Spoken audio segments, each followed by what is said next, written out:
There was a stretch of time where I felt like I was always one step behind. The dishes were never quite done. Laundry was always halfway folded. And I kept telling myself I'll catch up this weekend. But the weekend would come, and I'd just feel more behind. It wasn't chaos exactly, just this constant background noise. Drawers that didn't close all the way, bags by the door that never got unpacked. Little reminders everywhere that I wasn't keeping up. And the truth is, I thought that was normal until I started changing the way I thought about clutter, not as stuff to get rid of, but as signals. Signals that I was tired, stretched thin, maybe even avoiding decisions I didn't want to face.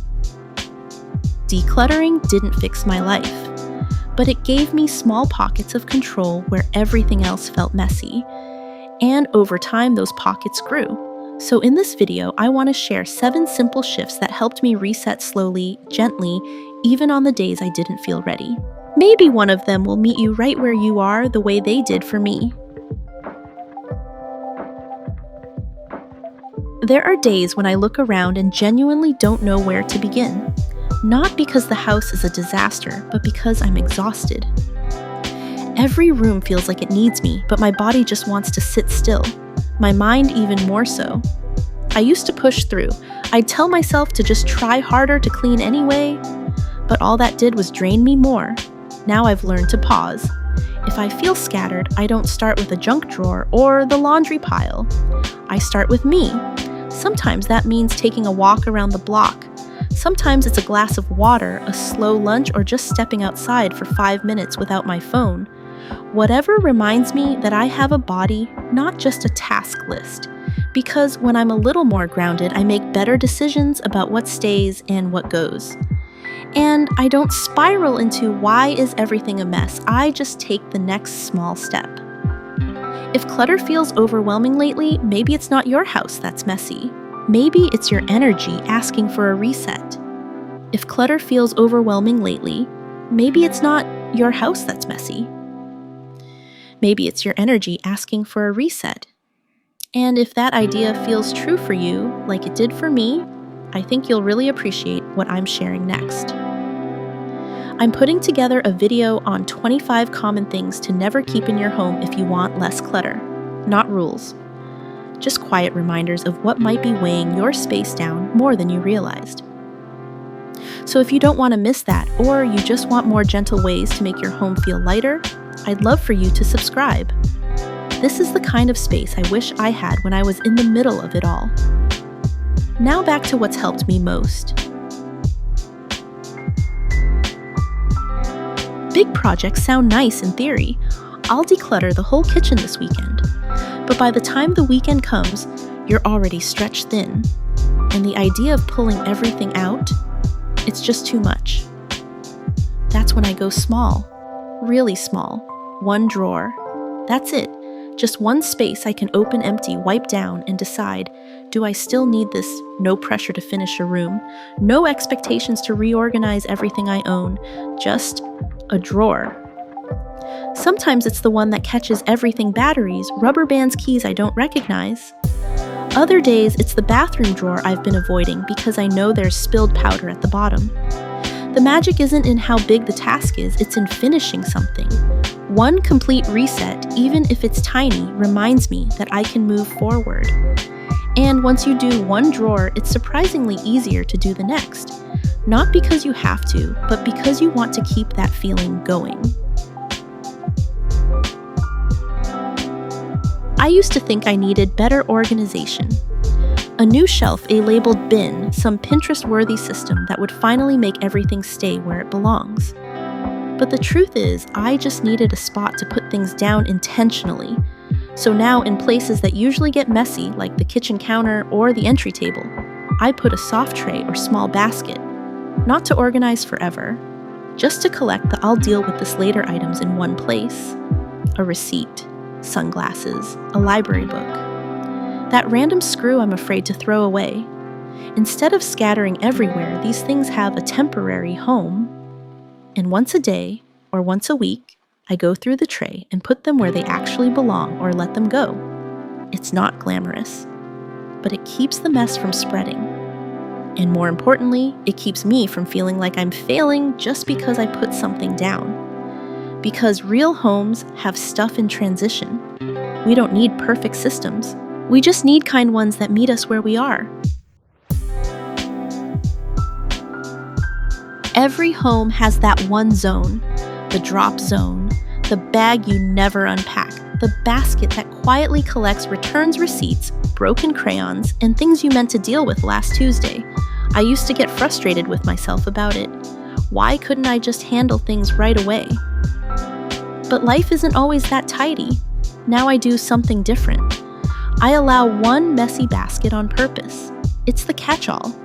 And instead of fighting it, I let it be what it is. The key, I've picked one day a week to go through it, usually Friday morning, 10, maybe 15 minutes. That's it. I toss what's trash, return what needs to go back, and reset the space. Then I don't think about it again until next week. It's not about being perfectly organized every day. It's about containing the chaos, giving it boundaries so it doesn't spread. Because clutter is a lot less overwhelming when it's not leaking into every corner of your home. It's easy to think that clutter is just about having too much, but sometimes it's about having too many versions of the same thing. 5 moisturizers, 3 coffee mugs you rotate through even though there are 12 in the cabinet, 6 pens you like, but somehow 20 on the desk. I used to think having options meant I was prepared, but honestly, it just made me hesitate more, dig, more clean more, so now I quietly limit myself. 1 favorite mug, 1 pair of scissors, 1 lip balm that actually gets used. Everything else, I don't throw it out immediately, but I put it out of reach. In a bin, on a high shelf, somewhere that doesn't clutter up my everyday. If I don't reach for it in a few weeks, that's my answer. This habit changed my mornings more than I expected, because when your daily spaces are simpler, you move through them with more ease. And that's the kind of calm that lasts longer than any deep clean.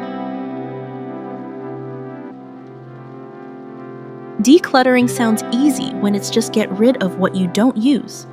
But what about the things that used to be useful? Or the stuff that reminds you of who you were before life got busy or hard? For me, this showed up most in my kid's room. Tiny socks, toys he no longer touched, clothes I kept just in case, even though they didn't fit anymore. The trick that helped, I stopped sorting by size or label, and started sorting by feeling. I'd ask myself, does this item make me feel anxious, guilty, or heavy, or does it make me smile even just a little? That shift made the decisions gentler. I kept a few things that mattered. I let go of what quietly weighed me down. And with every drawer that felt lighter, I did too. Decluttering isn't just about organizing a space. It's about releasing the version of you that's trying to hold everything, even when you don't need to anymore. There are some things I'll never declutter. Not because I use them, not because they serve a function, but because they hold something deeper. A photo, a note, a tiny outfit that was never worn. For a long time, those things sat out in plain view like reminders I wasn't ready to put away. But seeing them every day started to feel heavy, like I was living inside a memory I couldn't step out of. So I made a shift. I chose one box, not big, and I placed those items inside with care, not shame. Not to forget them, but to hold them differently.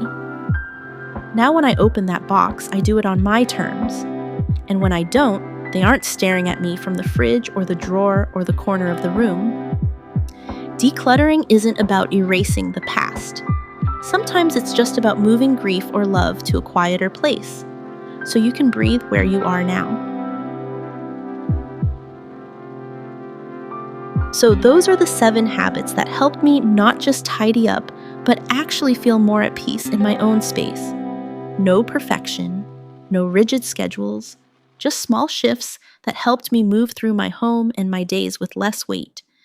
And if you've been feeling like your space is just too full, too loud, too much, maybe one of these habits is where you start. But sometimes clutter sneaks in not from what we do, but from what we keep holding onto without even realizing it. So, in the next video, I'm walking through 25 common things you might still have in your home that quietly create clutter even if they seem harmless.